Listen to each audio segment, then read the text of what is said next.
Oke, baik. Terima kasih Bapak Dr. Adi atas pemaparannya. Mungkin teman-teman untuk background dari Pak Dr. Adi ini adalah PNS dari Kominfo ya, Komunikasi dan Informasi. Artinya beliau memaparkan bahwa dosen dan mahasiswa tersebut tidak hanya dosen dan mahasiswa ya, untuk meneliti di jurnal, tetapi bahwa sekarang ini para PNS-PNS itu diwajibkan untuk menggunakan publikasinya gitu. Jadi memang nanti juga hampir sama ya antara dosen, mahasiswa, dan PNS untuk mempublikasikan jurnal penelitiannya. Mungkin seperti itu ya.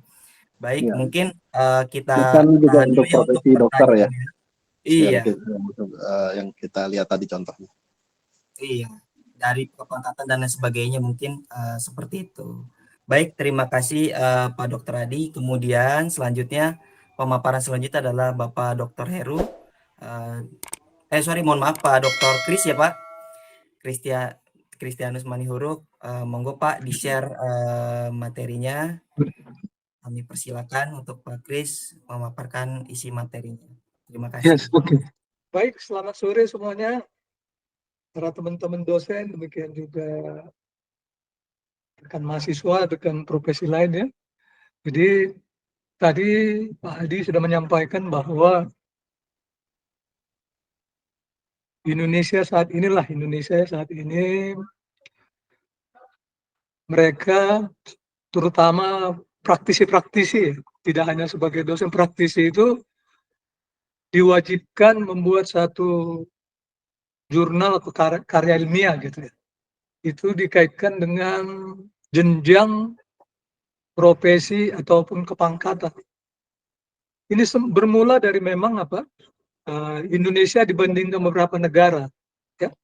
Kalau kita dibandingkan dengan Singapura, dengan Malaysia saja, kita termasuk yang di bawah ya. Artinya presentasi menulis artikel atau jurnal tuh paling bawah. Gitu. Artinya meskipun waktu itu para dosen-dosen wajib sekali 3 bulan itu membuat jurnal ya, baik lokal, nasional ataupun internasional.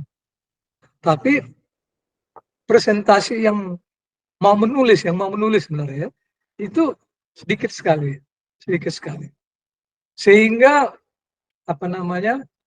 informasi ataupun pengalaman, keahlian, pengetahuan itu tidak mengalir ya. Cukup sebagai profesi misalnya kalau dia ahli suatu kedokteran, dia ilmu itu hanya digunakan, dipakai yang bersangkutan. Padahal sebenarnya bahwa ilmu-ilmu yang mereka kerjakan atau lakukan di praktis itu sesungguhnya bisa jadi pelajaran bagian lain. Karena peristiwa yang sama seperti kedokteran itu ya, mengoperasi mata gitu kan. Itu sebenarnya adalah hal-hal yang berulang dari satu dokter ke dokter yang lain. Jadi dengan ada tulisan mungkin itu akan memperkaya dokter berikutnya. Mungkin juga itu bagi referensi untuk operasi mata berikutnya. Jadi itu memperkaya para mereka yang melakukan operasi mata ataupun para dokter mata. Nah, bertitik dari situ sebenarnya ada dua hal sebenarnya yang diharapkan gitu ya. Pertama memang zaman dulu itu orang menulis buku. Nulis buku itu biasanya ditujukan itu untuk pembelajaran kepada mahasiswa atau bisa juga untuk menyebarkan pengetahuan, tapi sebagian besar itu nulis buku itu referensinya dari buku ke buku ya. Jadi artinya itu kita menulis itu berdasarkan referensi-referensi buku-buku yang sudah terbit sebelumnya, gitu kan. Kita bikin buku baru, kita gabung-gabung gitu. Nah, di dalam buku itu kan secara prinsip itu namanya kan baru teori ya, normatif. Teori dan normatif. Sementara buku ini kadang-kadang terlambat, penerbitannya terlambat, teori-teorinya sudah terlalu lama gitu kan. Seringkali kita ngambil referensi itu udah lebih dari 10 tahun yang lalu ya. Sementara sekarang berkembangnya teknologi praktis itu cepat sekali sehingga tertinggal. Sehingga yang paling cepat, yang paling mudah dan yang paling bisa dilaksanakan memang menulis, baik berupa jurnal atau artikel. Kalau artikel tuh biasanya sekedar kalau kita nulis koran ya, di koran ya, itu sekedar tulisan bertujuan untuk memberikan informasi kepada pembaca tentang topik yang dulu fakta. Jadi itu biasanya dikerjakan oleh para wartawan gitu. Wartawan mereka melihat, menulis, ada yang menarik mereka sampaikan. Yang pertama. Kalau di situ sebatas itu mungkin manfaatnya belum sampai. Jadi kalau saya membagi ilmu pengetahuan kira-kira begini Pak, saya baginya itu karena ada para ahli menyatakan begini. Level pertama itu pengetahuan. Jadi menurut dia pengetahuan itu adalah semua ilmu, ya, pengetahuan itu semua ilmu ya tentang benda-benda atau makhluk yang diciptakan Tuhan. Itu pengetahuan. Jadi pengetahuan itu adalah ilmu yang dipelajari yang harus diketahui oleh seluruh umat tentang ciptaan Tuhan, baik makhluk, manusia, dan termasuk dalamnya agama. Itu pengetahuan.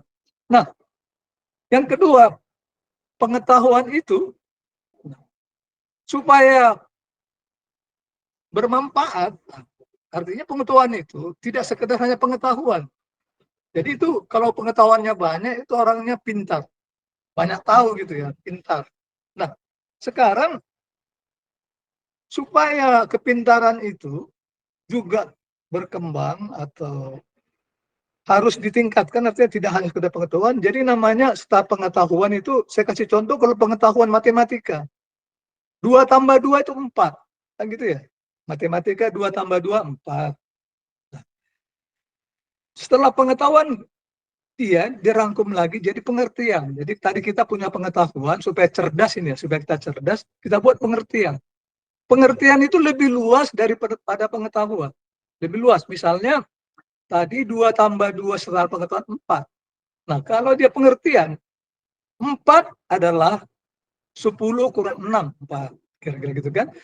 4 adalah 3 tambah 1. Jadi lebih luas. Jadi kita sebagai, katakanlah kita orang mahasiswa atau dosen, kita harus tidak sekedar pengetahuan, tapi kita mencoba mencari substansi menjadi pengertian. Jadi pengertian tadi lebih luas dari pengetahuan. Jadi tadi pengertiannya itu 4 itu bisa 6 dikurang 2, 10 dikurang 4. 3 tambah 1 itu pengertian. Nah, pengertian ini tadi supaya ada manfaatnya, gitu ya. Supaya ada berguna, berdaya guna. Nah, di sana itulah kita tadi. Jadi orang tuh, kalau orang mereka bilang hikmat. Jadi pengetahuan, pengertian dibikin hikmat. Hikmat itu suatu ilmu yang hikmatnya itu bermanfaat bagi penulisnya, bagi orang lain. Jadi hikmat itu artinya pengetahuan dan pengertian tadi berguna bagi orang lain, kurang lebih itu. Salah satunya adalah di sini adalah mereka menulis buku, membuat artikel, dan juga jurnal. Jadi jurnal ini diharapkan bisa sebagai hikmat, berhikmat kepada pembaca dan masyarakat atau pemerintah, siapa saja lah bisa digunakan. Terutama mereka ini kalau bisa nanti jurnalnya, kalau memang ada inovasi, ada modifikasi yang bagus, bisa mendapatkan hak paten. Hak patennya sebenarnya ini bisa dijual atau bisa dibeli oleh perusahaan atau apalah kira-kira gitu ya. Jadi sini kita kalau secara ringkasnya, jurnal merupakan tulisan yang berisi artikel, dan jadi lebih luas dari artikel, ya, informatif dan akademis tentang suatu topik, hampir sama ya, yang diterbitkan jurnal nasional atau internasional. Jadi jurnal itu memang ada kelasnya, bisa lokal itu misalnya di perguruan tinggi saja, lokal. Jadi kalau nasional mungkin kita ke Sinta, kita bisa jurnal internasional. Memang itu masing-masing dia mempunyai kelas lah ya, kelas. Kalau internasional dengan lokal itu ada beda. Biasanya dalam literatur yang dapat kita lihat dari pemerintah itu, jurnal internasional ditulis dengan menggunakan resmi PBB itu biasanya ada bahasa Arab, bahasa Inggris, Perancis, Rusia ya. Nah, Rusia ini ada beberapa Spanyol, Tiongkok. Jadi Tiongkok ini sebenarnya masih baru ya, karena Tiongkok ini masih baru. Sudah karena Tiongkok itu sekarang apa ya, sudah berkembang begitu pesat. Uang mereka juga sebenarnya sudah disamakan dengan dolar. Akhirnya Tiongkok ini sekarang kalau kita membuat jurnal bahasa Tiongkok dan terutama Universitas Tiongkok itu boleh. Jadi yang bahasa-bahasa inilah yang digunakan saat ini ya. Mungkin satu saat bahasa Indonesia ya, di luar maksudnya internasional. Jadi sementara Indonesia kita pakai untuk yang lokal. Nah, kita masuk kepada bagaimana. Nah, tadi dikatakan bahwa jurnal itu bisa untuk karir, bisa juga untuk jabatan sama karir sama ya. Bisa juga untuk memenuhi syarat-syarat akademik.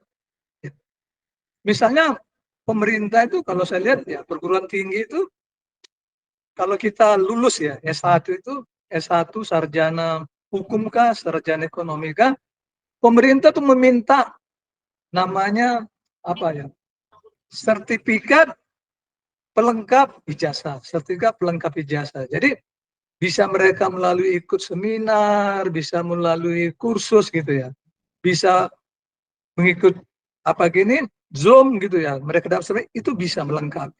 Jadi mereka itu ada namanya sertifikat pelengkap ijazah. Nah, sekarang pemerintah juga atau perguruan tinggi, di perguruan tinggi ya. Di perguruan tinggi itu juga di samping dia mendapatkan sertifikat tadi, sertifikat pelengkap ijazah, sekarang perguruan tinggi juga supaya kualitasnya itu tidak hanya sekedar tadi sertifikat dari pelengkap ijazah. Mahasiswa itu kalau dia mau ya, kalau dia skripsinya itu skripsi itu sekarang skripsi bisa di pembimbing itu ada dua biasanya. Kalau di BINUS ya, saya contoh di BINUS kita itu ya, mahasiswa tuh punya skripsi gitu, punya skripsi. Jadi skripsinya itu kalau bagus, kalau layak kita bikin jurnal gitu ya. Kalau layak bikin jurnal, kita mendorong mahasiswa itu tadi menulis topiknya apa, ya, skripsinya apa. Ini cuma versi ada dua, ada versi skripsi, masing-masing sekolah punya POM sendiri, jurnal sendiri. Yang kita pelajarin hari ini jurnal lain. Gitu. Jadi di BINUS itu teman-teman itu, saya juga membimbing begitu. Jadi mahasiswa itu dikasih dua pilihan. Yang pertama, nulis skripsi seperti biasanya. Atau menulis jurnal, materinya sama, cuman modelnya, strukturnya agak beda. Di sana itu kita, kenapa mahasiswa itu memilih jurnal? Pertama, kalau dia menulis jurnal, itu ya, nilainya lebih tinggi. Jadi kalau misalnya dosen itu merasa layak, itu tulisan mahasiswa itu akan kita buat jurnal, itu kalau misalnya diserahkan ke jurnal ya, jurnal yang terpublikasi atau jurnal yang sudah terdaftar di Sinta gitu, apalagi jurnal internasional, dia itu kalau terbit ya langsung terbit nilainya A. Tapi kalau tidak terbit, nah gitu kan. Artinya karena proses waktu kadang-kadang jurnal kan prosesnya yang kita bahas hari ini kadang-kadang panjang sekali. Jadi kalau dia sudah disetujui jurnal, ya tidak jurnal, tapi dia sudah diserahkan ke penerbit, padahal mahasiswa ini sudah mau batas kuliahnya sudah berakhir, dia tetap dianggap lulus di skripsi, cuman nilainya B. Jadi artinya jurnalnya sudah dibuat, sudah disubmit, tapi belum terbit. Di sini ruginya mahasiswa nilainya B. Tapi kalau dia menulis skripsi, ya, dia mungkin dapat B, dapat A. Itu aja bedanya. Cuman tadi kenapa jurnal? Jurnal itu kalau terbit nilainya A. Kalau terbit jurnal ini bisa digunakannya untuk melamar pekerjaan lebih tinggi nilainya daripada tadi sertifikat sertifikat lampiran ijazah. Jadi jurnal itu, terutama kalau teman-teman mahasiswa nih ya, misalnya mereka suatu saat misalnya mau melanjut S2 atau mereka juga jadi dosen, itu bisa diukur sebagai kepangkatan, bisa juga digunakan kalau teman-teman mahasiswa nih bekerja satu instansi, apalagi tadi disampaikan sebelumnya itu pegawai negeri wajib bikin jurnal itu, ini bisa dipakai, kira-kira begitu.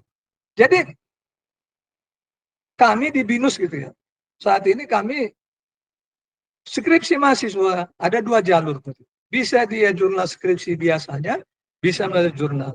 Peminat jurnal juga lumayan. Mereka juga berharap ya bahwa kalau dia nulis jurnal, satu dia lulus, kedua jurnal ini bisa digunakannya untuk karir dia ke depan. Bisa juga sebagai tabungan dia untuk berkarir tuh. Nanti kan suatu saat dia kalau melamar atau dia menjadi jabatan-jabatan seperti yang disebutkan sebelumnya, ini bisa menambah angka, menambah poin yang luar biasa. Kira-kira begitu. Jadi memang ada konsekuensi ya. Nah, baik di sini. Nah, yang saya sampaikan ini normal ya, artinya dalam menulis artikel tuh berulang dan kurang lebih seperti ini. Termasuk juga UGC ya. Kita sekarang UGC ini kurang lebih sama, mungkin tidak persis sama. Jadi memang menurut jurnal itu dibutuhkan kesabaran, ketekunan, dan kiat-kiat tertentu ya. Dalam contoh ini misalnya nih tadi ya, peer review, nanti di UGJ itu sama ya. Di sini kita misalnya, di sini satu artikel ya, ini ada artikel ya, dimasukkan satu ke UGJ gitu kan, nanti di sini direview, di sini memang ya bisa kalau semuanya oke langsung. Kalau semuanya oke, tapi kalau misalnya ada koreksi, dikoreksi. Ini tugasnya memang kita ini sebagai reviewer atau reviewer di sini lah, itu tugasnya begitu. Jadi kalau oke langsung sini. Ya. Mungkin juga ada sampai sini juga mungkin diretur, dikembalikan lagi. Ya. Kalau semuanya oke, diterima, diproduksi, dipublikasi. Kurang lebih sama. Bisa juga ada sampai di sini nih. Kayak pengalaman kita, saya juga pernah ngalamin gitu ya. Bisa juga di sini di reject. Nah, ini kadang-kadang ini lagi siang.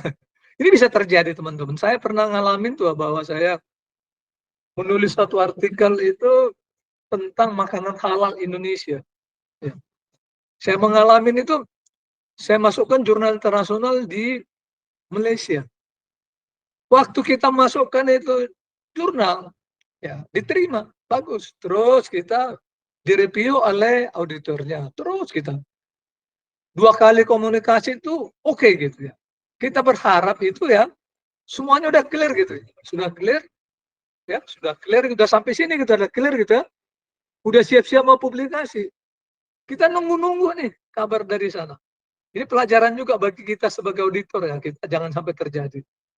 Saya tunggu-tunggu 3 bulan belum terbit, 6 bulan nggak terbit, 9 bulan baru dikasih tahu ya bahwa tulisan saya itu tidak bisa diterbitkan karena sudah rupanya jurnal mereka itu topik-topiknya itu dari satu periode ke periode berbeda-beda. Jadi topik saya itu untuk topik sekarang sudah nggak pas, sehingga tulisannya bagus di reject gitu. Rezeki lah. Ini kalau terjadi begini kita ya mau bilang apa ya? Ini nasib, nasib bisa terjadi ya. Ya, ini bisa terjadi. Ini yang terjadi dialami oleh teman-teman kita. Jadi memang ini sering terjadi yang dialami oleh banyak orang, bukan hanya Indonesia dan di banyak orang. Ini suka dukanya menulis jurnal. Lanjut dulu ya, kita lanjut. Nanti kita mau lihat bagaimana ini supaya jangan terjadi gitu ya. Terjadi. Oke.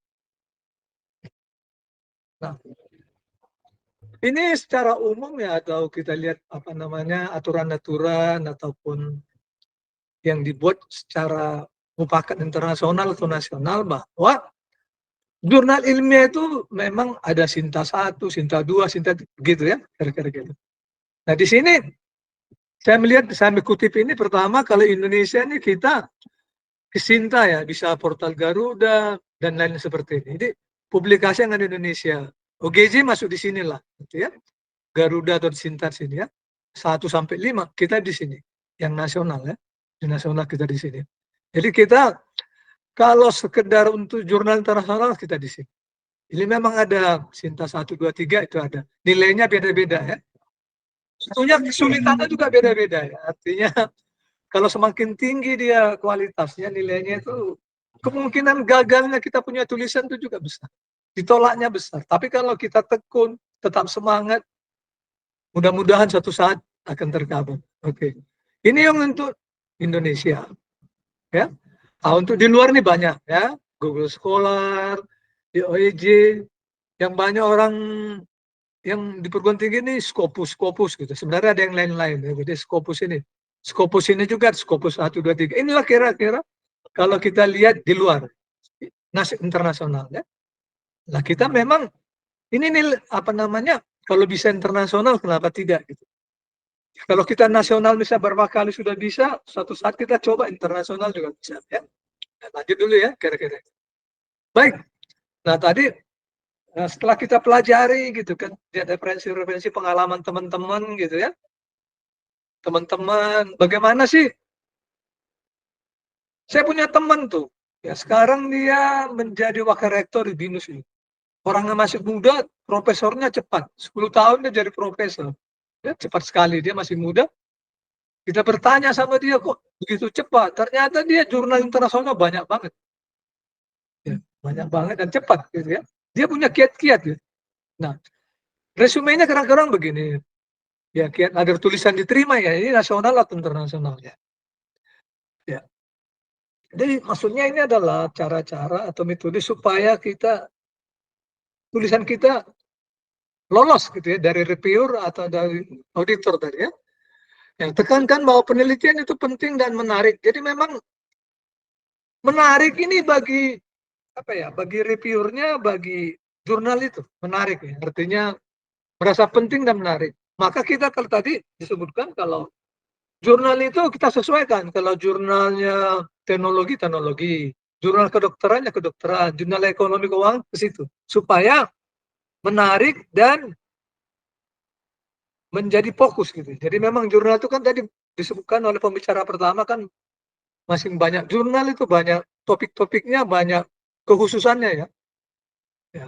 Jadi penting dan menarik. Serta nilai kebaruannya, memang ini yang agak susah. Kebaharuan itu. Jadi kan kita selalu kan sebenarnya ada 3 cara. Kita cloning itu kita cloning meniru ya.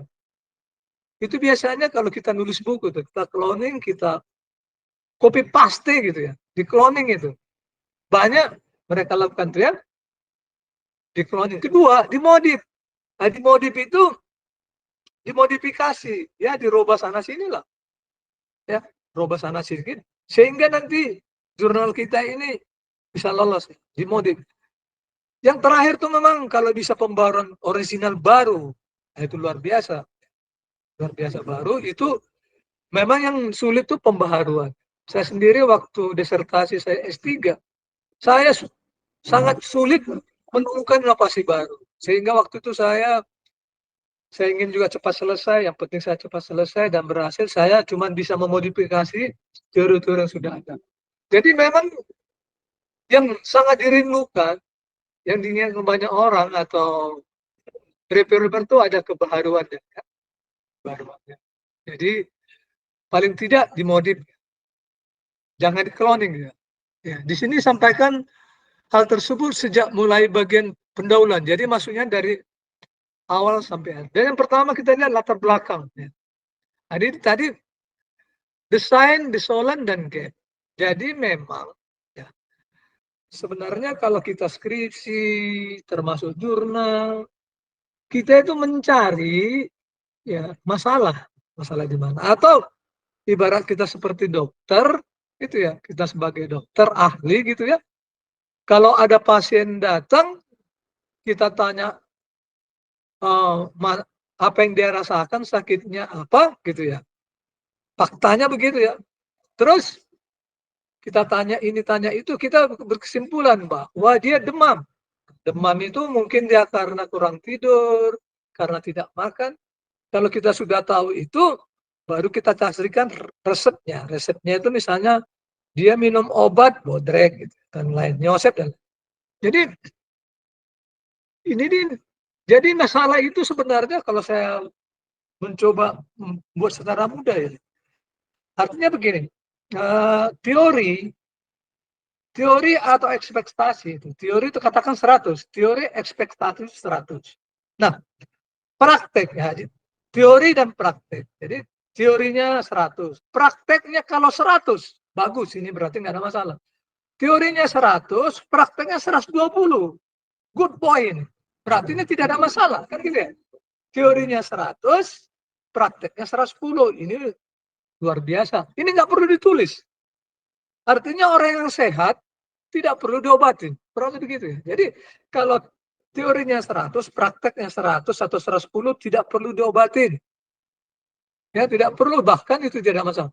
Yang menjadi masalah itu adalah ketika ekspektasinya 100, teorinya 100, harapannya 100, prakteknya 80. Nah, berarti sini ada gap 20. 20 inilah yang disebut masalah. 20 inilah yang kita identifikasi. Teori 20 inilah kesimpulannya bahwa ada gap 80, 20, ini yang menjadi saran. Inilah yang kita, jadi saran kita kepada perusahaan, kepada masyarakat atau siapa pembaca. Itulah gap. Jadi rahasianya sebenarnya bagaimana cara menulis skripsi, disertasi ataupun jurnal, kita harus menemukan gap. Gap itu tapi yang di bawah ya. Antara ekspektasi, harapan dengan praktek. Terutama yang kita tulis, mereka dalam prakteknya berulang-berulang tapi masih di bawah standar, masih di bawah ekspektasi. Inilah masalah. Inilah yang harus kita tulis. Itulah yang nanti menjadi pembahasan, dan itu juga sekaligus yang kita diskusikan, itu sekaligus jadi saran. Jadi desalen, dan gap. Gap ini maksudnya gap di bawah ya. Kelemahan, kurang lebih itu. Itulah masalah. Terus yang kedua juga, itu pertama tadi. Yang kedua kita menggunakan metode populer ya. Nasional atau internasional itu hampir sama ya, artinya gunakan metode. Metodenya biasanya kualitatif, kuantitatif gitu ya. Kalau kualitatif itu kita mungkin wawancara ya, observasi ya, menulis sendiri. Gitu ya. Itu namanya itu biasa kualitatif. Bisa juga di kuantitatif. Itu yang kita sebut tadi misalnya teori data sekunder, primer ya. Data ada dua, primer, sekunder. Data primer itu adalah data ya, kualitatif dikuantitatifkan. Misalnya pakai skala Likert, sangat puas 5, puas 4, cukup 3, tidak kurang puas 2, 1 sangat tidak puas. Jadi teman-teman kita tuh banyak menggunakan itu, dia menggunakan skala Likert itu. Nanti ini biasanya instrumennya itu dia menggunakan statistik kuesioner. Nah, ini namanya data primer. Nah, ada juga data sekunder. Kalau data sekunder itu kita menggunakan data yang sudah ada. Misalnya kita lihat neraca rugi laba, statistik. Nah, itu sudah ada, itu yang kita olah. Kira-kira gitu. Jadi secara prinsip sebenarnya ya di sini kalau kita tadi menggunakan, saya terutama teman mahasiswa ya, atau sering kita pakai, terutama kalau teman-teman S2 itu biasanya kuantitatif ya. Di sana kita selalu menggunakan teori kuantitatif itu, ya, itu dia menggunakan kuesioner biasanya, ya, kuesioner itu, ya. Nah, di sana ada 3 metodenya. Pertama kita biasanya nih yang normal ya, artinya sekalian kita belajar statistik atau bagaimana kita menulis dalam jurnal atau tesis atau disertasi yang bersama. Pertama, kita itu artinya harus lulus uji ya. Artinya supaya tadi katakan menggunakan metode populer yang sah atau yang benar gitu. Pertama itu memang ada 3 poin. kalau pakai statistik. Pertama, uji instrumen, uji instrumen, uji instrumen. Jadi kalau biasanya kalau kita di kampus gitu ya, atau yang data primer, uji instrumennya itu yang pertama menguji instrumen. Instrumennya adalah kalau instrumennya data primer itu harus kita uji. Kalau primer, kalau sekunder enggak. Jadi teman-teman kalau menggunakan data statistik, BPS itu tidak perlu uji instrumen, itu karena data sekunder. Tapi kalau data tadi datanya primer, itu uji instrumen. Jadi di sana uji instrumen itu ada dua toolsnya. Toolsnya ada dua. Pertama, validitas, rehabilitas. Validitas, rehabilitas. Jadi ada dua ya, uji instrumen. Jadi kuesioner kita tadi, kita uji. Valid apa tidak? Valid. Gitu ya. Artinya begini, valid itu dia mendekati rata-rata. Jadi kalau validnya di primer itu, kalau pakai skala Likert itu bisa 3, bisa 5, bisa 7 ya skala Likert. Jadi kalau 5, contoh 5. Berarti 1 sangat tidak setuju, 2 kurang setuju, 3 ketiga netral, 4 setuju, kurang setuju. Valid itu sebenarnya dia di tengah, angka 3. Jadi kalau dia hasil hitung validitasnya itu 3, lebih besar 3 itu valid. Itu saja. Jadi kalau pakai skala Likert, ya, skala Likert 5 ukurannya, 3 itu udah valid. Jadi dia data kalau kita hitung pakai validitas, pakai rumus itu 3 ke atas sudah valid. Valid. Terus setelah validitas, rehabilitas. Rehabilitas itu mudah juga. Tidak usah menggunakan tabel kalau skala Likert. Udah validitas tadi 3, 0,3 ya. Sekarang kalau kali 2. Jadi data kita tadi, instrumen kita tadi, apabila hasil validitasnya di atas 6, 0,6. Tadi kalau validitas 0,3, rehabilitas dikali 2 aja 0,6. Jadi setiap instrumen kita pakai, nilainya adalah di atas 0,6. Semua yang di atas 0,6 itu namanya reliable. Nah, mudahnya begitu, sederhana. Gitu ya. Berikutnya itu tadi menguji instrumen. Sekarang kita menguji data. Nah, menguji data. Ya. Nah, menguji data sekarang. Menguji data itu yang disebut dengan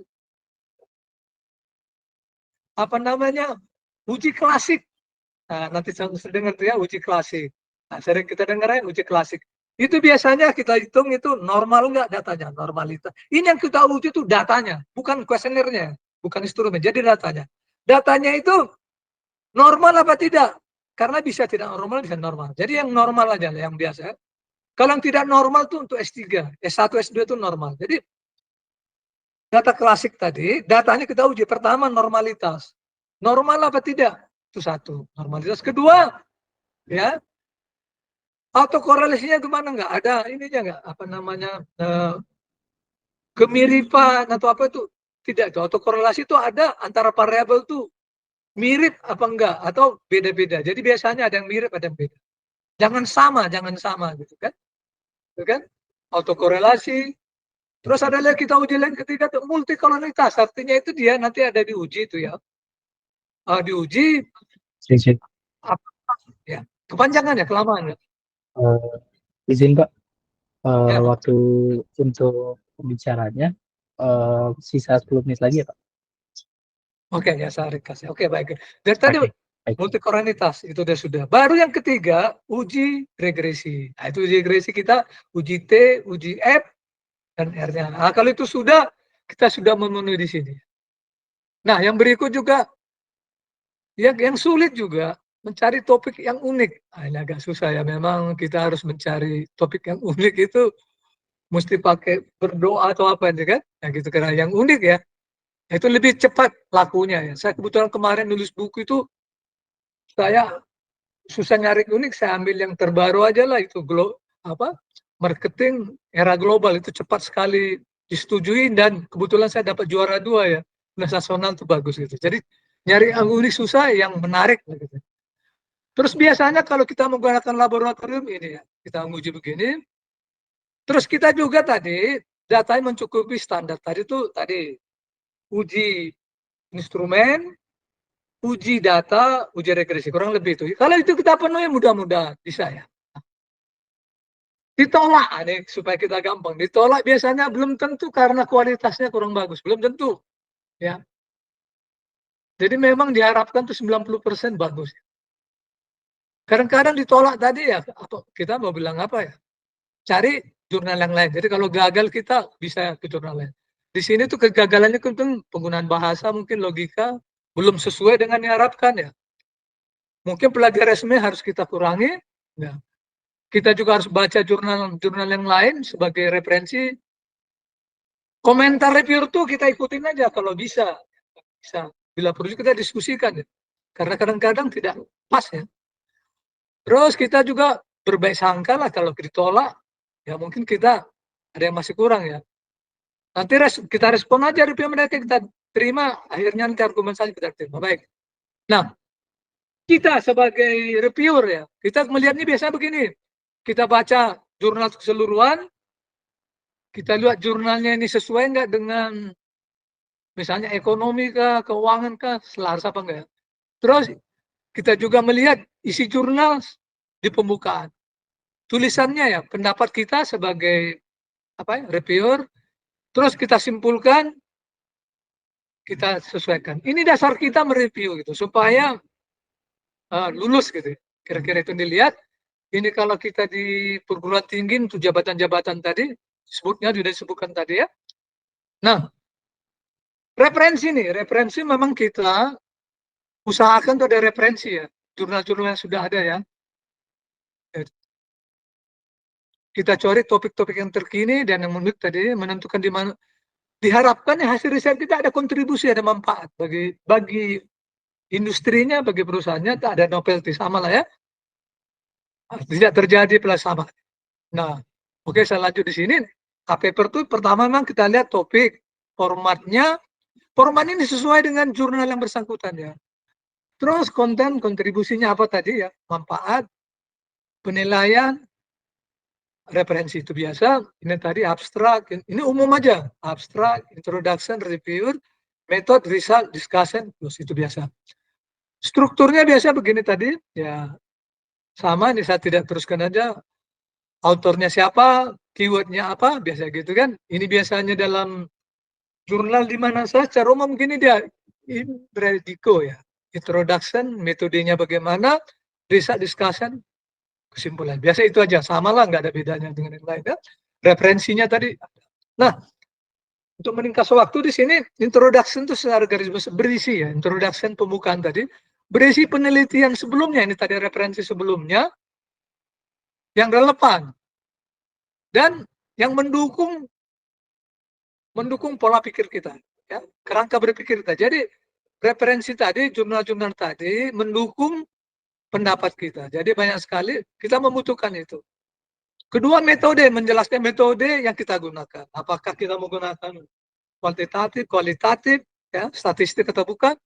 Di akhirnya kita bahas tuh hasil penelitian dan pembahasan. Ini yang harus kita bahas, baru nanti referensi terkait. Oke, itu biasanya, ini artinya umum-umum saja ya. Nah, biasanya secara umum, ya, di sana ada judul, ya 12-20 kata ya, jangan terlalu panjang, jangan terlalu pendek. Abstraksinya ini ya normalnya 200 kata, 250 gitu. Pendahuluannya itu ringkas juga, 750.000 kata. Metodenya juga 500. Yang luas itu di sini pembahasan, 2.000 sampai 3.000 kata. Kesimpulannya nanti ringkas. Jadi di pembahasannya itu yang penting ya, kita bahas tadi. Nah, ini tadi jurnal internasional sudah, tadi sudah. Nah, kira-kira begitu. Nah, saudara-saudara mahasiswa dan Bapak Ibu sekalian, itu yang bisa saya paparkan. Nanti kita kalau ada tanya jawab, kita nanti buka sesi tanya jawab. Ya, barangkali begitu Pak. Ya, presentasi saya akhiri. Semoga apa yang saya sampaikan bermanfaat bagi kita. Terima kasih. Kembalikan kepada protokol. Makasih. Salam sehat. Selamat siang. Terima kasih sebelumnya kepada Bapak Dr. Christian Manehuru. Terima kasih atas materi yang sangat daging ya Pak. Sangat daging bagi kami. Ya, cara-cara mereview jurnal. Jadi kami mengetahui apakah kekurangan dari jurnal kami, tulisan kami, sehingga mungkin ke depan teman-teman ketika ingin menulis suatu jurnal, teman-teman bisa melihat lagi itu tadi apa yang sudah disampaikan oleh Pak Kris di materinya, apakah kira-kira kita nih kena plagiarisme atau mungkin sumber-sumbernya kurang relevan atau mungkin topik-topiknya masih masih terlalu general, kurang unik sehingga jurnal kita agak lambat gitu di apa namanya publikasikannya gitu. Nah, untuk selanjutnya izinkan saya menyambung dari moderator Mazian. Saya akan mengambil alih. Perkenalkan sebelumnya saya Abimanyu Prasetyo. Saya hari ini menjadi pembicara pada hari ini dan tadi saya mengalami sedikit kendala. Selanjutnya izinkan pembicara selanjutnya dapat menyampaikan materi yaitu Bapak Dr. Heru. Untuk waktu dan tempat saya persilakan selama 25 menit kurang lebih. Pak Dr. Heru boleh dibuka mikrofon dan disampaikan materinya. Jika ada kendala boleh disampaikan juga kepada kami. Terima kasih. Waktu dan tempat saya silakan. Oke, terima kasih. Assalamualaikum warahmatullahi wabarakatuh. Pak Kris sudah cerita panjang lebar, nanti saya cepat saja. Jadi, saya akan bicara tentang inspirasi tentang penelitian untuk perubahan dan penulisan jurnal. Jadi, kita di dalam penelitian itu seharusnya bermanfaat bagi pembangunan masyarakat atau pembangunan sebuah organisasi atau pengembangan sebuah organisasi. Ada bule yang mengatakan bahwa riset itu banyak yang onani. Nah, jadi untuk kepentingan diri sendiri, tetapi tidak untuk kepentingan pembangunan di masyarakat. Banyak riset, banyak melihat teori gap, banyak penelitian yang didanai oleh pemerintah, tetapi sedikit sekali yang bisa bermanfaat untuk pembangunan masyarakat. Oke, sudah terlihat ya Pak? Ya. Sudah terlihat PowerPoint-nya? Oke, bisa, ya. Jadi pada prinsipnya manusia dan dunia itu banyak masalah, banyak perilaku negatif. Nah, kemudian tidak berpikir realistis. Kayak sekarang pemilu ya, kalah gitu ya bilang menang gitu. Atau ada yang salah. Kemudian menempatkan personel sebagai objek, bukan sebagai subjek. Sehingga banyak hal yang harus diselesaikan terkait dengan permasalahan. Terus Pak, lanjut Pak. Nah, inspirasi penelitian terkait dengan sumber daya manusia dalam organisasi atau institusi itu banyak hal. Fenomena yang bisa kita lihat adalah terkait dengan komitmen atau loyalitas, kemudian kepuasan kerja, kompetensi, stres kerja, motivasi, komunikasi, kinerja, inovasi, dan lingkungan kerja. Jadi variabel-variabel inilah yang banyak diteliti terkait dengan sumber daya manusia, baik itu di organisasi bisnis, organisasi masyarakat, maupun di kelompok masyarakat. Banyak sekali yang tidak ada loyalitas untuk organisasinya, jadi lebih mencari duit misalnya, mencari ekonomi untuk keluarga. Nah, dari fenomena-fenomena yang ada ini, fenomena gap yang ada bisa diteliti, bisa diambil 3, 4, 5, atau 6 variabel yang bisa kita kembangkan sebagai variabel penelitian. Nah, selain fenomena gap, itu ada yang Pak Kris bilang teori gap. Nah, teori gap itu lebih bagaimana penelitian yang memang berpengaruh, ada yang penelitian yang mengatakan tidak berpengaruh. Ada dua teori. Teori yang satu mengatakan berpengaruh, misalnya stres kerja atau motivasi kerja berpengaruh terhadap loyalitas. Tapi ada juga motivasi kerja itu tidak berpengaruh pada loyalitas. Nah, itu ada gap teorinya. Nah, kalau melihat fenomena gap ini memang bisa langsung action nanti. Kalau kita meneliti di sebuah organisasi, institusi. Nah, ketika ada masalah atau fenomena di situ, fenomena gap di situ, kita bisa memberikan rekomendasi untuk perbaikan. Nah, ini terus bisa diteruskan halaman berikutnya.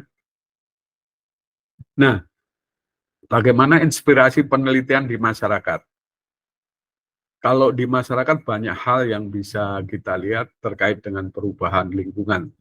Jadi bagaimana dengan perubahan lingkungan sekarang ini banyak banjir, banyak bencana, itu bagaimana memperbaiki mata pencarian masyarakat. Itu juga bisa dilakukan untuk penelitian.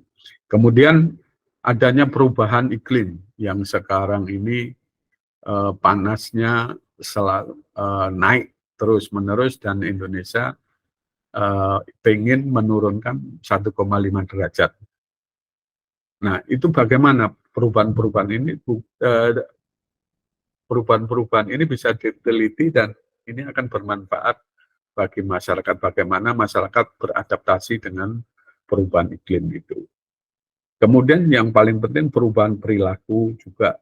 Perubahan perilaku itu bagaimana praktek ke manajemen sumber daya manusia di masyarakat, kemudian bagaimana motivasi masyarakat, bagaimana kompetensi, inovasi, dan komitmen masyarakat di dalam membangun masyarakat dan di dalam mengembangkan mata pencariannya.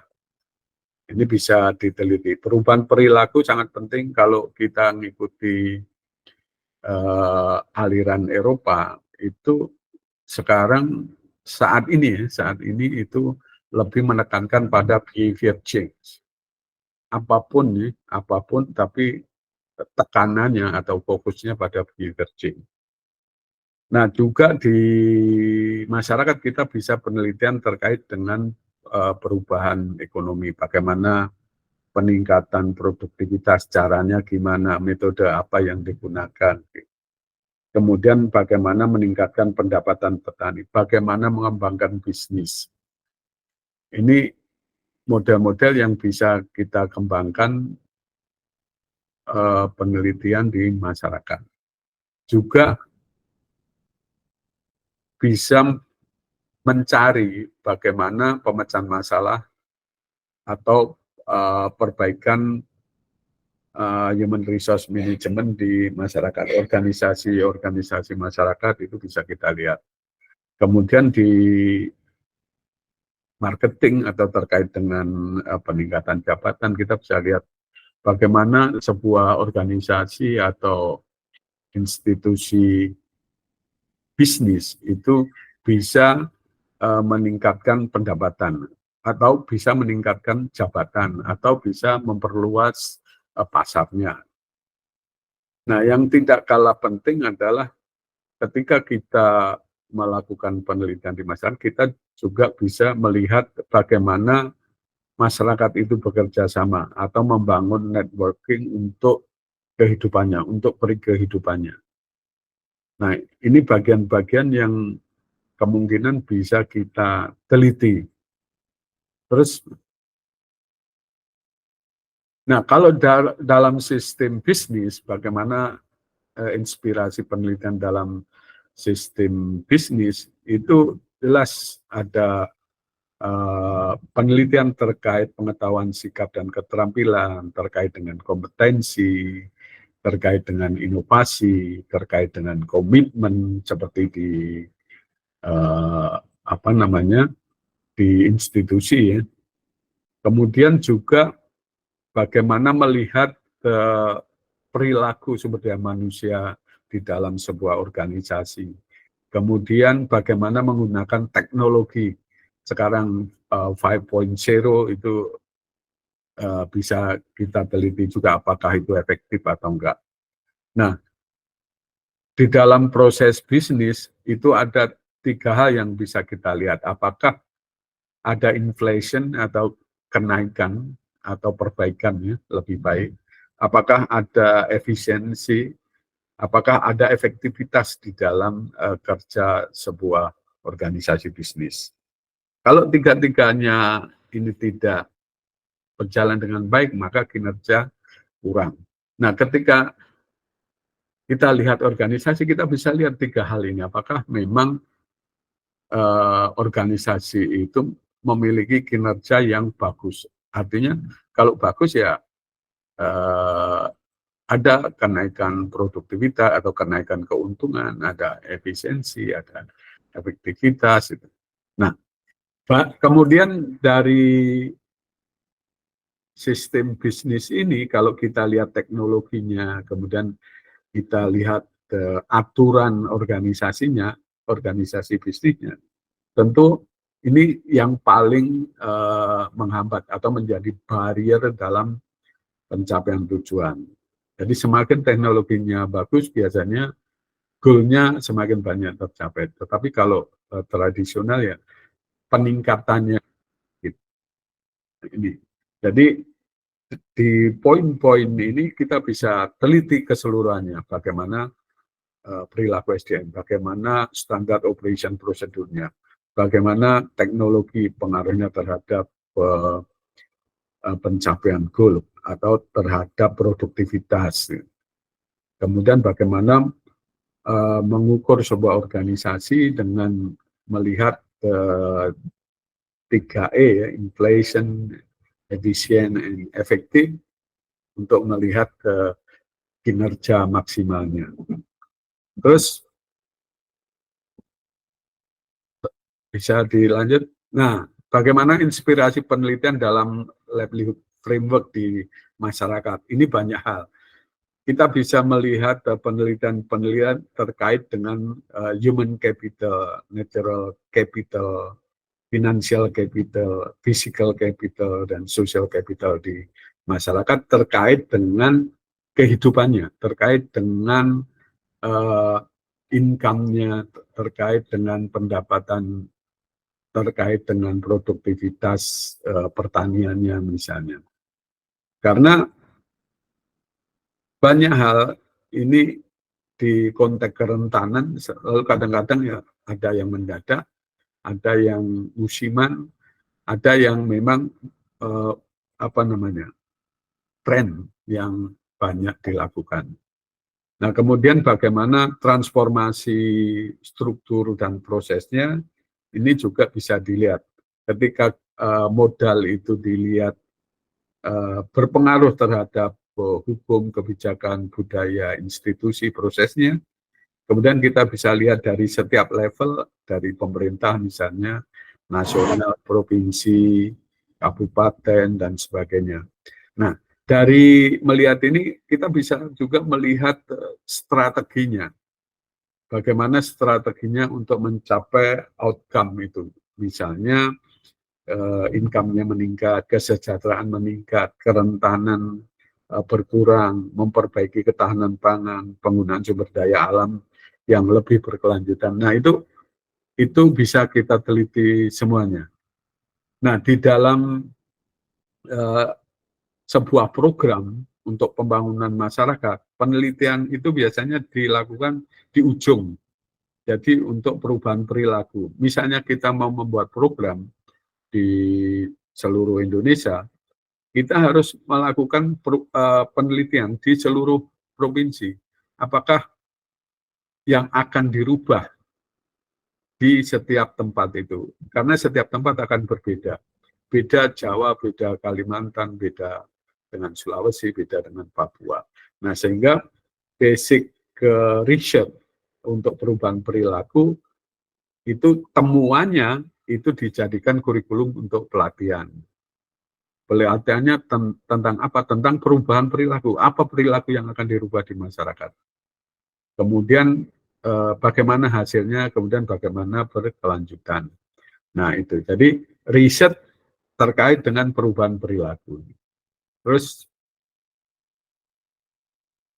nah kalau secara global, inspirasi penelitian itu di 17 variabel ini bisa diteliti semuanya. Semua yang ada di Sustainable Development Goal bisa diteliti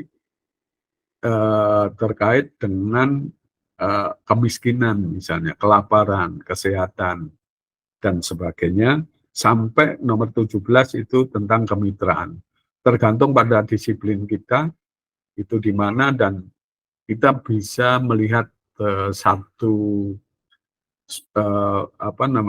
variabel terkait dengan sustainable development goal, misalnya tentang kelaparan, kita bisa meneliti terkait dengan kelaparan. Bagaimana kelaparan itu terjadi, apa penyebabnya, dan bagaimana ke depan supaya lebih baik. Tuh, jadi ini inspirasi-inspirasi yang bisa kita lihat. Terus, nah, proses penelitian ini Pak Kris tadi sudah banyak cerita. Bahwa kalau dulu itu penelitian itu selesai di penulisan hasil penelitian, udah selesai. Olah data buat tulisan selesai. Tetapi kemudian tambah lagi bagaimana menulis hasil penelitian di jurnal. Jadi tidak hanya menarik kesimpulan kemudian menjadi buku skripsi, tesis, atau disertasi, tetapi juga bagaimana menulis hasil penelitian di jurnal. Nah, kemudian hasil penelitian itu harus dipublikasikan. Nah, sekarang itu semuanya didorong ke sana. Nah, langkah-langkah penulisan tentang metodologi, tentang teori, itu tadi Pak Kris sudah singgung banyak ya, nggak saya ulas di sini. Jadi, publikasi jurnal itu bagian akhir dari penelitian kita. Salah satu contoh jurnal itu di OGZ, ya. Ini kelihatannya sudah terindeks ke Sinta, kemudian banyak link ke Garuda, kemudian ke Indonesia One Shot Index, Copernicus, dan lain-lain. Itu menjadi poin-poin yang memang jurnal ini sangat bagus untuk publikasi. Dan Pak Zian ini yang orang yang berkompeten di sini tentu mendorong kita bagaimana kita bisa menulis dan mempublikasikan jurnal ini ke semua orang. Jadi intinya gini, kalau Anda menulis jurnal, berarti ilmu Anda itu akan tersimpan seumur hidup, akan ada terus. Tetapi kalau nggak ditulis di jurnal, tulisan Anda akan hilang. Dan apabila kita menulis di jurnal, akan banyak orang yang memanfaatkan tulisan Anda. Itu saja. Jadi kita memang penelitian dulu hanya menulis, kemudian penelitian, kemudian menulis hasil, kemudian print, dijilid, selesai. Tapi sekarang enggak. Kita didorong untuk menulis hasil penelitian di jurnal. Dan harus publikasi. Kalau bisa yang internasional, bagus. Yang nasional, kita belajar dari yang nasional banyak yang bagus-bagus. Yang penting bagaimana bisa action research. Artinya riset itu bermanfaat bagi organisasi ataupun bagi masyarakat. Jangan sampai dikatakan oleh bule bahwa riset itu ya onani untuk kita sendiri. Saya pikir itu presentasi saya. Mudah-mudahan bisa memberikan gambaran ide-ide penelitian untuk jurnal. Terima kasih. Assalamualaikum warahmatullahi wabarakatuh. Waalaikumsalam warahmatullahi wabarakatuh. Kembali lagi nih, Pak Heru, ini sangat daging lagi, karena secara tidak langsung kami sebagai audiens juga menerima banyak insight gitu. Apabila kayak berarti banyak fenomena-fenomena tentang Sustainable Development Goals atau SDGs yang bisa kita tuangkan ke dalam artikel jurnal yang kita bisa sampaikan kepada para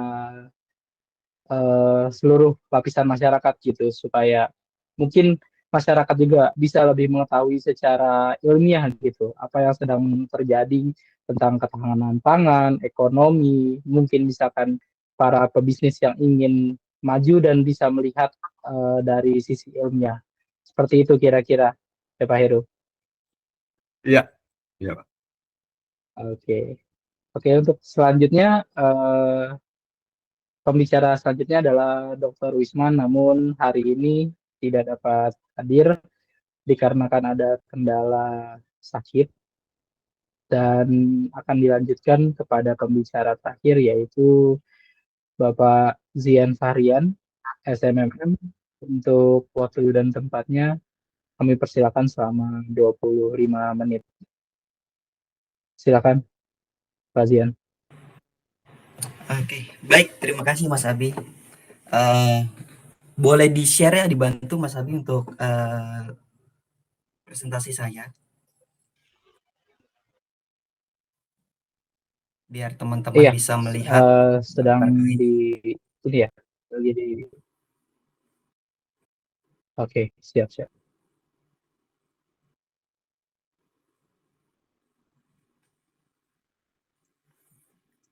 Karena memang mungkin ada beberapa hal yang penting yang akan saya sampaikan terkait dengan jurnal ya.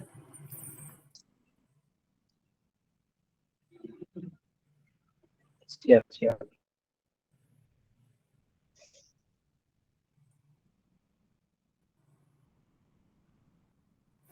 Baik, sambil berjalan sambil mulai aja mungkin ya.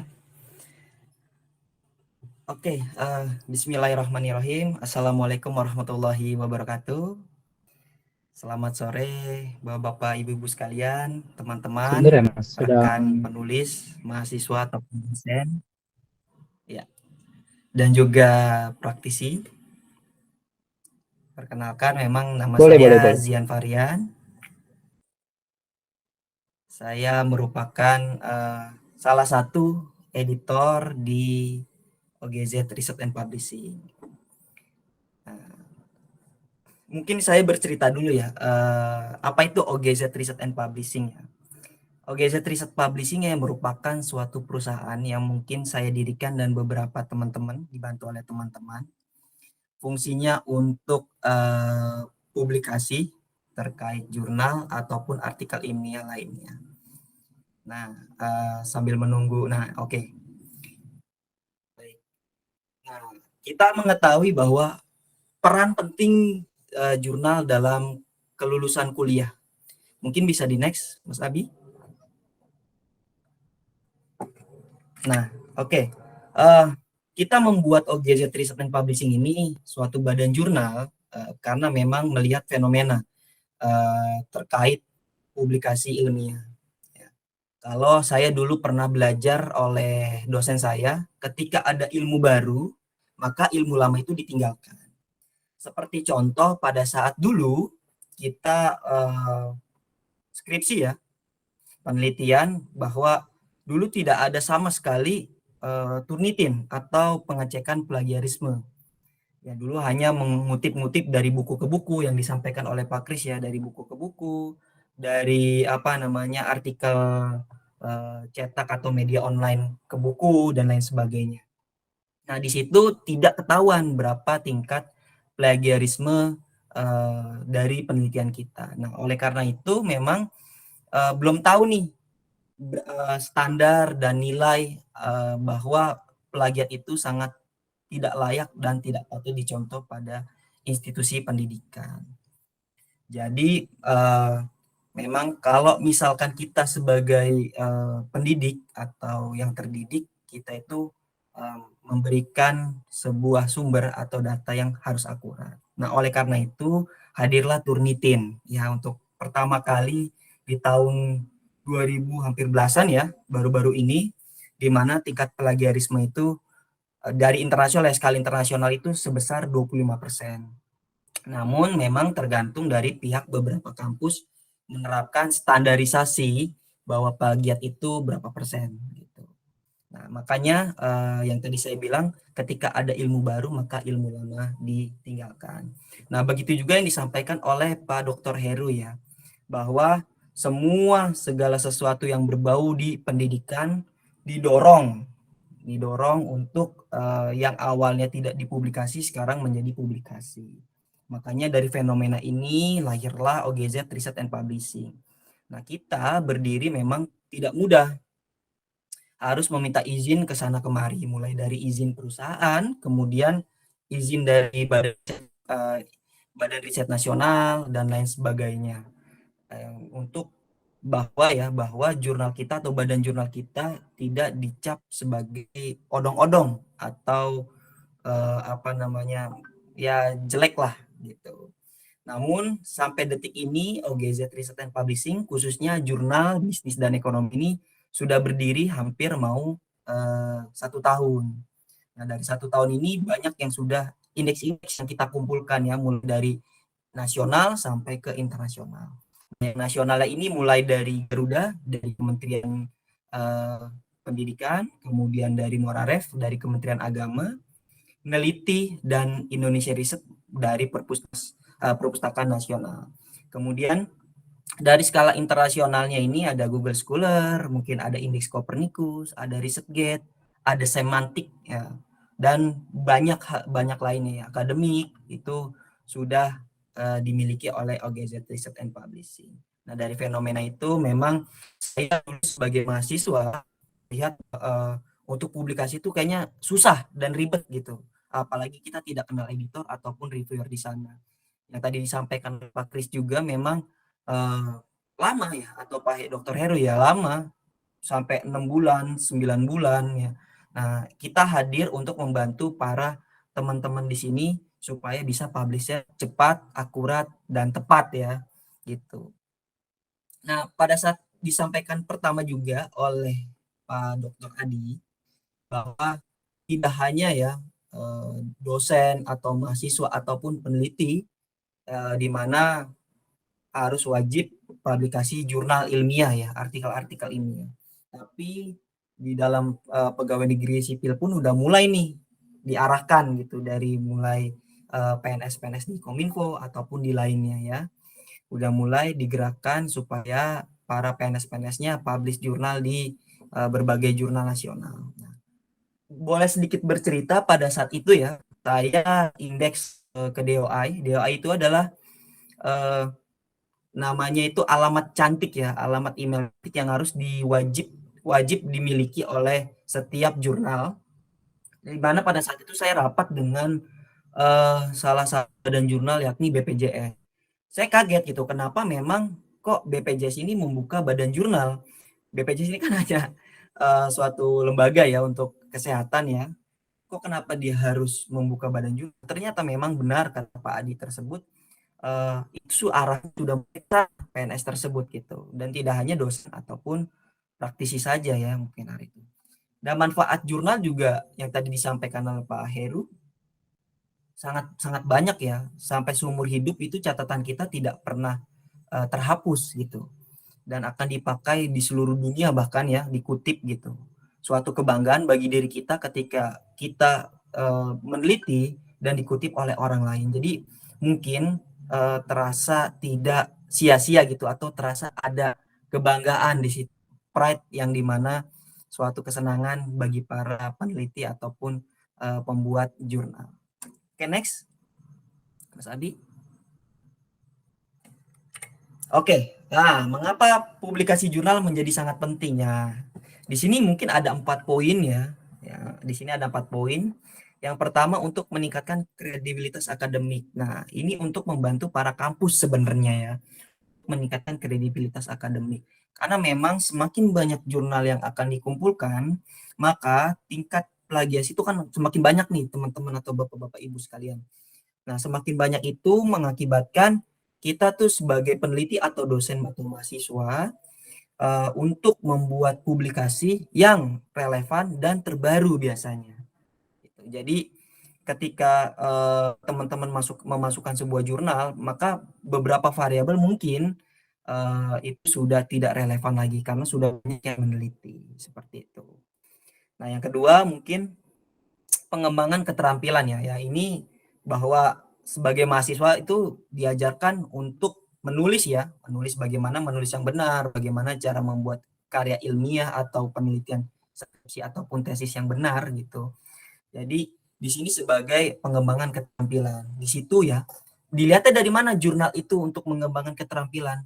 Yang pertama kita dilihat dari website-nya teman-teman atau Bapak Ibu sekalian.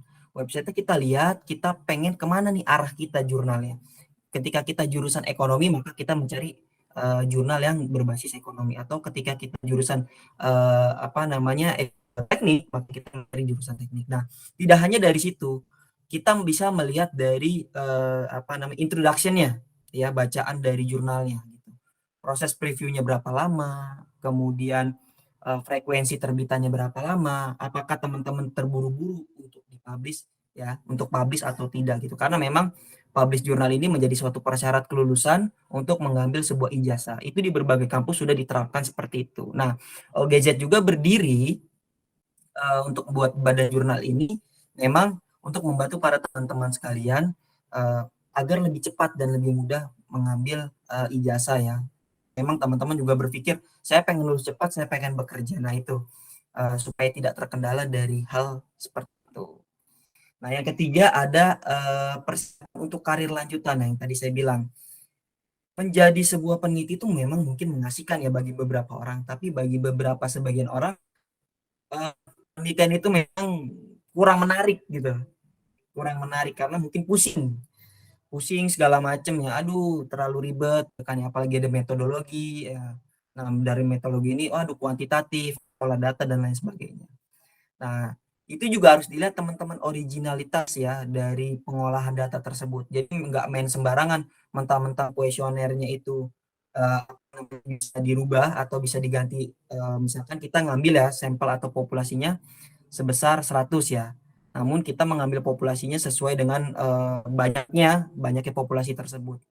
Nah, misalkan ada cadangannya, ya, ketika datanya jelek, kita bisa menggonta-ganti sampel tersebut, ya. Mungkin originalitasnya harus dijaga gitu. Ketika misalkan memang datanya jelek, ya teman-teman harus menyebar kuesioner lagi, jangan mengambil data-data yang sudah diolah sebelumnya gitu. Kemudian yang keempat, ya. Yang keempat ini adalah kontribusi terhadap pengetahuan dan perkembangan ilmiah. Nah, tadi saya bilang, selain untuk membantu akreditasi kampus, memang kita ini berkontribusi terhadap pengetahuan, ya. Jadi yang tadi saya bilang, saya sampaikan bahwa ketika ada ilmu baru, maka ilmu lama ditinggalkan. Gitu. Tapi artinya bukan ditinggalkan semata-mata, mungkin diperbarui atau dimodifikasi. Mungkin next, Mas Abi. Nah, ini yang mungkin tadi sudah disampaikan oleh Pak Dr. Kris, ya. Langkah-langkah publikasi, ya, bagaimana harus melihat penulisan naskahnya, ya. Nah, mahasiswa juga harus melihat jurnalnya informatif, terstruktur atau tidak gitu. Jadi jangan sampai teman-teman memasukkan jurnal ini yang odong-odong gitu. Jadi udah bayar, ya, di situ kan ada proses pembayarannya di jurnal tersebut. Sudah bayar tapi odong-odong, ya, sayang gitu. Sudah melakukan proses review oleh reviewer, sudah prosesnya lama, bayar, tapi badan jurnal tersebut odong-odong dan tidak diakui oleh kampus atau oleh Kementerian Pendidikan, ya. Mungkin seperti itu. Nah, yang kedua adalah submit, ya, submit ke dalam jurnal. Itu submit ke dalam jurnal itu yang tadi saya sampaikan, bahwa dilihat dulu berapa proses previewnya, ya, berapa lama gitu, frekuensinya berapa lama gitu. Supaya teman-teman kerjanya, ya, terstruktur gitu. Artinya bahwa mudah, cepat gitu, proses A, B, C gitu. Yang penting sudah ada yang tadi disampaikan Pak Kris, ada sebuah bagan yang artinya dari proses A sampai proses Z untuk publikasi jurnal tersebut. Nah, melakukan proses review dan melakukan revisi. Nah, biasanya teman-teman mahasiswa nih atau teman-teman dosen entah sibukannya atau entah malas, ya, itu malas untuk revisi gitu. Ketika para reviewer sudah menyampaikan revisinya, mereka malas gitu, karena memang bisa dibedakan, ya, teman-teman, revisi yang diajukan pada dosen pembimbing di kampus dengan revisi yang dilakukan oleh reviewer itu berbeda, karena mereka punya pola atau pemikirannya masing-masing gitu. Jadi mentang-mentang ini skripsi saya sudah di ACC oleh dosen pembimbing atau dosen penguji misalkan, udah pasti otomatis, misalkan teman pikir ini udah pasti otomatis terpublish di jurnal, belum tentu, karena memang di situ ada proses preview. Jadi para reviewer ini juga punya pola pemikiran masing-masing gitu. Apapun yang teman-teman udah revisi sebelumnya, belum tentu itu bisa lolos langsung dapat diterima naskahnya. Mungkin ada proses berapa kali review. Nah, itu yang penting semangat, pantang menyerah gitu untuk revisi tersebut, ya. Kalau misalkan teman-teman punya link di beberapa jurnal itu akan prosesnya lebih cepat. Mungkin seperti itu. Next. Ya, mungkin segitu aja yang bisa saya sampaikan. Kurang lebihnya mohon maaf, memang terkendala ya dari webinar ini. Ada beberapa kendala, saya memohon maaf atas nama PT OGZ Research and Publishing. Saya akhiri. Wassalamualaikum warahmatullahi wabarakatuh. Waalaikumsalam warahmatullahi wabarakatuh. Mas Adi. Terima kasih Mas Zian atas materinya juga. Ya bagi teman-teman, jadi sebelum masuk ke sesi termin, jadi perkenalkan kami adalah OGZ Research and Publish, sebuah perusahaan badan usaha yang saat ini sedang menggeluti pendidikan yaitu jurnal publikasi, dan saat ini kami sedang soft launching untuk jurnal publikasi kami, yaitu jurnal bisnis ekonomi OGZ Research and Publishing. Nah, kami sudah memiliki beberapa sertifikasi ya Mas Ian, sorry sebutannya istilahnya. Iya. Ya, jadi Iya. boleh disebutkan Mas Sudah Ian kira-kira apa aja yang sudah kita punya sertifikasinya? Mungkin teman-teman ada yang yang tadi tahu, jadi ya, yang tadi saya sampaikan mulai dari Google Scholar dan lain sebagainya ya, dan kita juga sudah mempatenkan OGZ Research and Publishing melalui hak cipta ya. Jadi teman-teman gak usah takut bahwa misalkan teman-teman publish ya di kita, di kami di OGZ Research and Publishing, cuman teman-teman di jurnal itu pengen dihak ciptakan, itu dengan senang hati kami membuka pekerjaan tersebut gitu. Bila perlu misalkan bisa nggak untuk pendaftaran hak ciptanya, mungkin kita bisa membantu teman-teman sekaligus publish dan juga hak ciptanya bisa dipegang oleh teman-teman itu sampai 50 tahun ke depan. Jadi ketika ada plagiat itu bisa menuntut gitu. Betul. Jadi jika teman-teman punya artikel yang ingin dipublikasikan di sebuah jurnal, teman-teman mungkin takut nih ketika nanti, wah tiba-tiba seperti ada kasus yang kemarin tuh Mas ya, Safira atau siapa gitu di TikTok ya, itu dia terkena plagiasi sampai di netizen nih, dan pengen banget itu kan kayak, wah kalau seandainya saya punya artikel yang bagus, misalkan bentuk skripsi atau apa, pengen dijurnalkan, dipublikasikan, tapi takut nih seandainya nanti ternyata tiba-tiba ada yang memplagiasi atau memodifikasi namun masih plek-ketiplek gitu.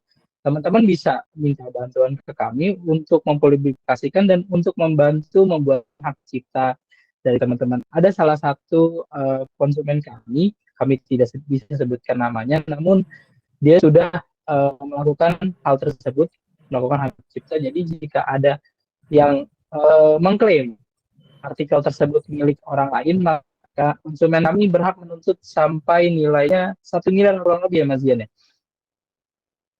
Iya, ada kan. Ya, kira-kira seperti itu. Jadi teman-teman, kami merupakan badan usaha yang saat ini terus meningkatkan kredibilitas, terus meningkatkan integritas, terus memberikan layanan terbaik kepada teman-teman semua yang ingin butuh jembatan terhadap publikasi-publikasi jurnal yang pasti bisa terpercaya, kredibel, terintegrasi, dan juga selalu up to date gitu teman-teman. OGZ Research and Publish bisa jadi pilihan teman-teman untuk terus mengasah dan mengembangkan diri, memberikan insight-insight kepada teman-teman yang lain, tidak terskup dalam pihak akademisi aja, tapi banyak masyarakat yang akhirnya nanti bisa teredukasi juga tentang adanya artikel-artikel dari jurnal ini, seperti itu.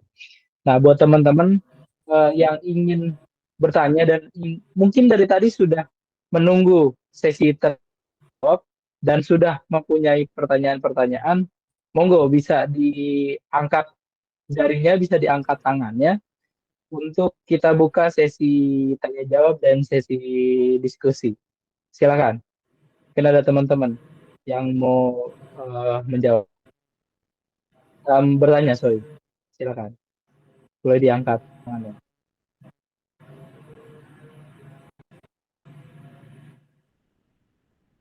Ya mungkin sambil nunggu ada yang ingin bertanya. Oh, ada Mas.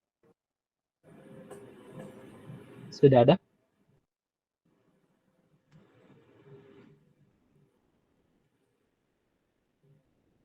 Oke, mungkin ini Mas Ian. Tadi sedikit kita apa ya, bedah diskusi gitu. Jadi tadi ada materi dari Pak Heru di mana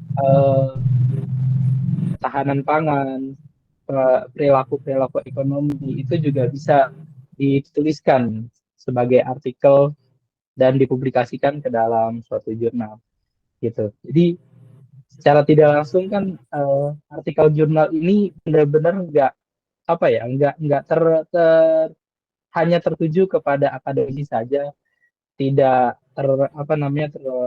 terfokus dan terpusat hanya kepada akademisi saja, juga melihat fenomena-fenomena apa yang saat ini sedang terjadi gitu kan di lingkungan kita sekitar, seperti itu ya. Iya, jadi gini, ada hal yang menarik ya untuk penelitian yang mungkin saya bisa jawab ya sambil berdiskusi ya, mungkin nanti bisa ditambahkan oleh Pak Heru atau Pak Kris dan Pak Adi mungkin yang lebih berpengalaman ya. Artinya gini, penelitian itu bisa disambungkan ke dalam suatu lingkungan hidup ya. Nah, kalau misalkan penelitian yang disambungkan oleh lingkungan hidup, artinya penelitian itu berkualitas grade A sebenarnya teman-teman atau bapak-bapak ibu-ibu sekalian. Karena kenapa? Kalau misalkan kita hanya membandingkan sebuah teori-teori saja, kuesioner, teori dan lain sebagainya, itu ya lama-lama kan tertinggal gitu. Tapi kalau misalkan kita dari lingkungan hidup ya, terus tentang praktek pengabdian masyarakat, itu penelitian di mana yang memiliki nilai grade A. Contohnya itu banyak ya di Scopus ya, di Elsevier dan lain sebagainya. Penelitian Scopus itu berbeda dengan penelitian yang ada di Indonesia. Ya, perbedaannya sangat jauh. Contohnya misalkan dari ekonomi mereka yang dilihat dari green eco, kemudian dari lingkungan hidup, sumber daya alam. Nah, itu ya ekonomi yang seperti itu yang mereka teliti ya, terkait bidang kehidupan gitu, bukan terkait dalam teori-teori atau materi-materi yang ada di ekonominya gitu. Makanya sangat jauh berbeda sekali.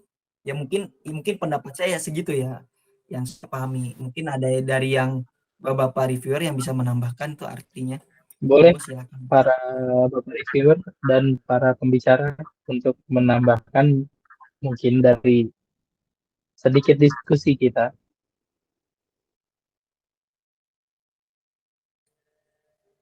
Tadi Pak Heru mau Oke, jadi berbicara, saya monggo melihat Pak, silakan bahwa Pak. Silakan Pak. monggo Pak, silakan Pak. Ya, penelitian itu sebenarnya kan yang paling menarik terkait dengan tren yang ada di situasi terakhir gitu. Misalnya terkait dengan perubahan iklim. Itu bagaimana kita mengaitkan fenomena-fenomena yang ada terkait dengan perubahan iklim. Karena kalau tidak tren itu dianggap usang lah itu gitu. Nah, sehingga kita pandai-pandai menghubungkan antara kondisi saat ini dengan fenomena-fenomena yang sedang kita hadapi. Misalnya kemarin terkait dengan COVID, semua penelitian dikaitkan dengan COVID. Gitu.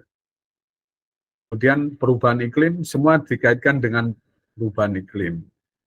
Misalnya tentang pangan global gitu, juga dikaitkan dengan perubahan iklim. Nah, mungkin tidak hanya di Indonesia, di seluruh dunia juga akan melihat dari posisi yang terakhir. Misalnya sekarang perubahan iklim, tentang pangan, tentang kesehatan. Nah, di Sustainable Development Goal itu, kalau kita lihat yang pertama itu tentang kemiskinan. Kemudian yang kedua tentang kelaparan. Kemudian ada yang sering dilihat tentang kesehatan. Kemudian tentang penerimaan ya, tentang kemanusiaan dan sebagainya. Nah, sehingga itu harus kita juga melihat tren dunia itu kayak apa. Kemudian kita coba melihat dan melakukan penelitian di lokasi kita. Kita bisa dengan lokasi yang sempit, kita bisa menggunakan kualitatif yang dalam di dalam analisisnya ya. Atau kita bisa menggunakan skop yang luas, kemudian kita menggunakan kuantitatif. Nah, kalau kita tidak bisa bergerak kemana-mana, sebenarnya kita 4 kelompok masyarakat aja kita teliti itu sudah menjadi disertasi. Kalau di mana, di luar negeri ya, di Amerika. Nah, kalau di sini itu masih pengen cakupannya luas itu. Itu satu. Sebenarnya kita harus punya cara berpikir deduksi-induksi gitu ya. Jadi bisa yang sempit kemudian nanti kesimpulannya luas, atau kita penelitian luas nanti kesimpulannya difokuskan. Kemudian yang tidak kalah pentingnya adalah bagaimana kita melihat sesuatu yang menarik di lapangan saat ini apa. Di Indonesia misalnya sekarang ini orang bicara tentang pangan gitu, tentang kelaparan. Apakah kita harus penelitian? Sebenarnya enggak juga. Di BPS itu banyak data yang bisa kita olah juga. Dari situ kemudian kita coba buat dan coba kita rekomendasikan ke pemerintah kalau punya jalur semacam itu. Kita presentasikan lah. Nah, sehingga penelitian-penelitian itu kalau bisa lebih menarik dengan isu-isu terakhir. Jadi jangan sampai ini udah banyak diteliti nih, gitu. Akhirnya penghargaan terhadap penelitian itu jadi kurang. Nah, yang ide kita merespon situasi yang paling terakhir itulah yang menarik menurut saya. Itu kajian Pak Setio. Ya. Ya. Buat moderator. Terima kasih, Pak. Ya. Baik, untuk teman-teman, kira-kira boleh disampaikan pertanyaannya jika memang sudah dicatat gitu.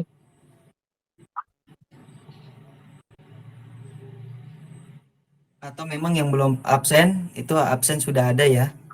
Ya Mas Abi ya, di kolom sertifikat dan yang di absen.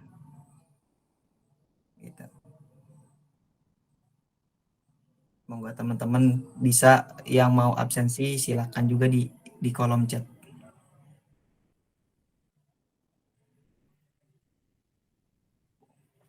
Sudah tidak ada yang bertanya lagi untuk teman-teman?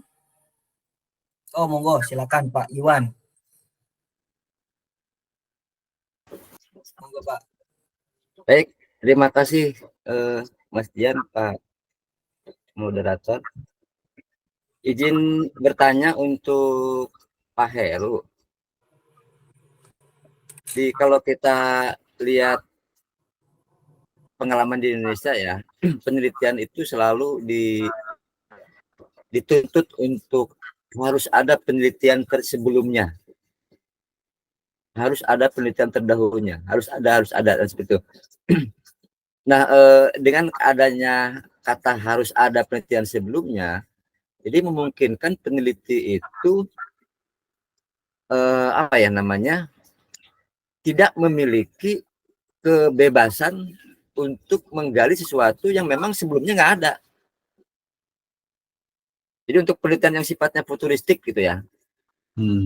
Apakah dimungkinkan Pak Heru untuk bisa kita meneliti yang sifatnya futuristik yang tidak dibatasi oleh harus adanya penelitian terdahulu seperti itu. Terima kasih Pak Heru. Ya, makasih Pak Iwan. Yang jelas penelitian itu dilakukan kalau ada masalah. Nah, dari masalah itu kemudian kita kembangkan menjadi variabel-variabel yang akan kita teliti. Nah, penelitian dahulu sebenarnya untuk menegaskan variabel-variabel yang pengen dilihat. Sebenarnya apa benar sih kita menentukan variabel itu seperti itu? Nah, sebelum kita menentukan variabel, itu kita disarankan untuk membuat penelitian pendahuluan. Nah, penelitian pendahuluan itu untuk mengidentifikasi variabel-variabel fenomena-fenomena yang terjadi di mana di institusi atau di masyarakat yang akan diteliti. Jangan sampai ketika kita melakukan penelitian datanya itu jadi nggak ada dan tidak bermanfaat. Nah, ide-ide baru itu bisa ditemukan, yang namanya inovasi atau temuan baru itu dalam upaya untuk menyelesaikan masalah sebenarnya. Tidak lepas dari fenomena yang ada.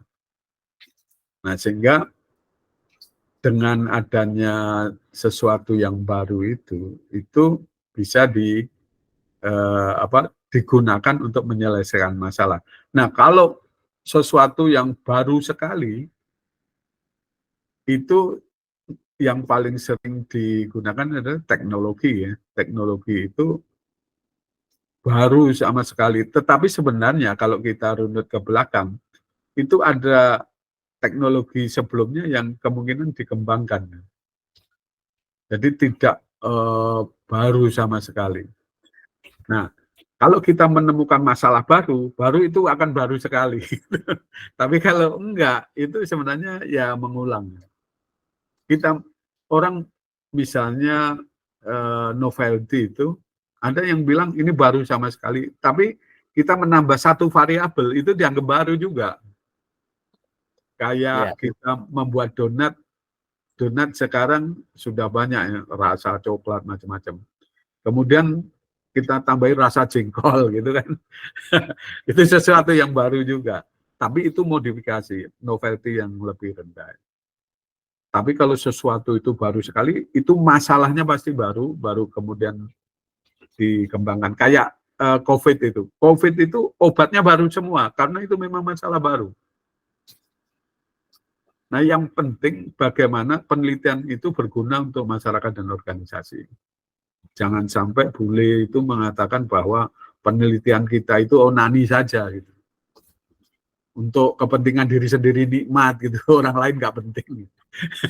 Jadi ini yang sebenarnya dulu itu ada tahun-tahun berapa ya, 90-an, membongkar hasil riset di Indonesia di Bappenas. Satu gudang itu mungkin tidak ada yang bermanfaat, dibuang. Karena basisnya sebenarnya teori ya, untuk mengembangkan teori saja. Tetapi apa gunanya untuk pembangunan, pertanyaannya. Dan itu diulang lagi sama Jokowi, bahwa penelitian kita itu tidak bermanfaat sama sekali. Sehingga didorong untuk menyelesaikan masalah dengan penelitian-penelitian yang mungkin hasilnya nanti bisa digunakan untuk pembangunan di masyarakat. Saya pikir itu, Pak Iwan. Terima kasih. Baik, terima kasih Pak Heru. Ya, Terima kasih Mas Dian. Terima kasih Pak Iwan atas pertanyaannya. Oke, mungkin teman-teman ada yang ingin bertanya lagi. Boleh diangkat pertanyaannya. Ya, angkat tangannya lalu sampaikan pertanyaannya.